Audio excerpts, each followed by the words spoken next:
welcome back to Basically Minimal. My name is Morgan and I am a girl who is just trying to live a more minimal lifestyle.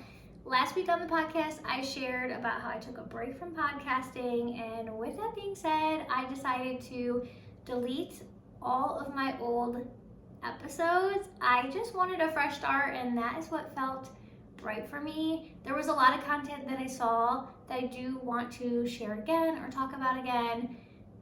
There's plenty more to come, but let's start at the beginning with the first episode I ever recorded, which was called Becoming a Basic Minimalist. So I have been on this journey for 5 years. That is wild to me, and there is one story that started this all. It's called the cup story. It's not a famous story, it's just my own story, but at the end of 2019, I had a bow business. I decided that it was overwhelming me. I wanted to stop. So I got rid of a lot of fabric, packed up the stuff, and I definitely felt like that was one step in the right direction towards this lifestyle. But when I went on a trip at the end of 2019, I was listening to this girl. She doesn't have an Instagram anymore, but she kind of talked about Cap's wardrobe and minimalism, which led me to look up YouTube videos about it, and I liked the idea. So I came home from the trip and something was telling me to clean out my cup cabinet. So I climbed up on the cabinet or on the counter because my cabinets are really tall and I'm pretty short, so I would never be able to reach in there. I can only reach the bottom shelf, like I can't even reach the second shelf. And I took down all the cups. I had so many cups, and it wasn't hurting anything in my house, obviously, but I just knew that I needed to start there. That, like, the cup, if I opened it up, it was filled to the brim, and it's because my mom would, she'd see a set of 4 cheetah cups and get me them, or I would see something at Target. So there was just so many cups in there. And I took them all out. I decided who to give them to, if they needed to be donated or whatever. And I put the ones I wanted to keep back in and I organized it. And I feel like that is the tipping point or start, I don't know what you call that, but that was the start of my entire life of living minimally, because it was a small project. I got it done and it started motivating me, and I started moving through the kitchen, and then I started moving through different areas of the house, and that's when I started becoming more mindful because I didn't want a lot of things in my cabinets or my drawers or my house.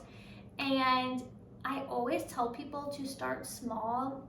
If you're listening to this and you're like, I could never live that type of life, I could never be minimal, I have too much stuff, I'm not clean, I'm not organized, you can make steps towards this, because I definitely was not at all. You could ask my college roommates, I was not like this whatsoever. So it's crazy that it's been 5 years. But when people try to go on this journey, they start too big.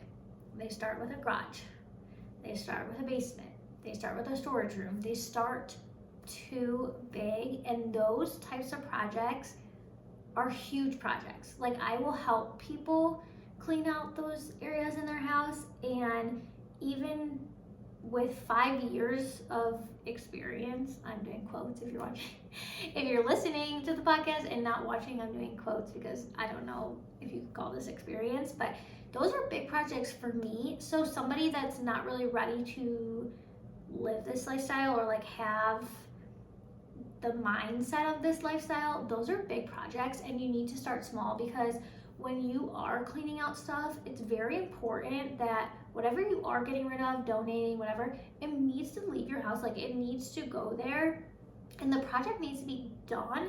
Otherwise, other things won't get done. If you finish the project, you'll be more motivated to do other projects. But if you're trying to do something that is huge and it's going to take 8 to 10 to 12 hours that you were thinking maybe it would take 2, you're going to be discouraged and you're going to be back at the starting point. So My cup story could be your cup story. Like, think of a place in your house that you could clean out, and it could be just like a shoe closet. Maybe like I'm looking at my chest over here that has games in it. It could be a bookshelf. Just start small, and when you do that and you finish it and you accomplish it, you're going to want to do more. And then as you do more, you'll be more mindful of what you bring into your house. The more you do this, you'll start second guessing like what you're buying and what people give you. Trust me. But for right now, just start small. And that's how I became a minimalist. I I sometimes try to use it as a flex, like, oh, well, I'm a minimalist, or oh, I live minimally. And a lot of times people think that that means that I just have like a book bag and I have a couple clothes, and I do not have that many clothes. And I wear the same thing all the time.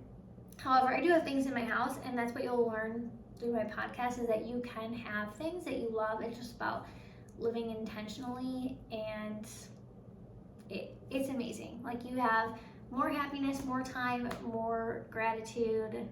Just less stuff gives you more life, I feel like. So yeah, if you are listening still, thank you. And we are gonna jump into all sorts of different type of content with this, but try to think of a spot that you can clean or organize or declutter in your house that is like my cup story. If you are listening on a podcast thing, it would be awesome if you left a review or shared. If you know somebody that is trying to live a more minimal lifestyle or trying to be cleaner, more organized, share this podcast with a friend. There is so much more to come, and thanks for listening. Okay, bye.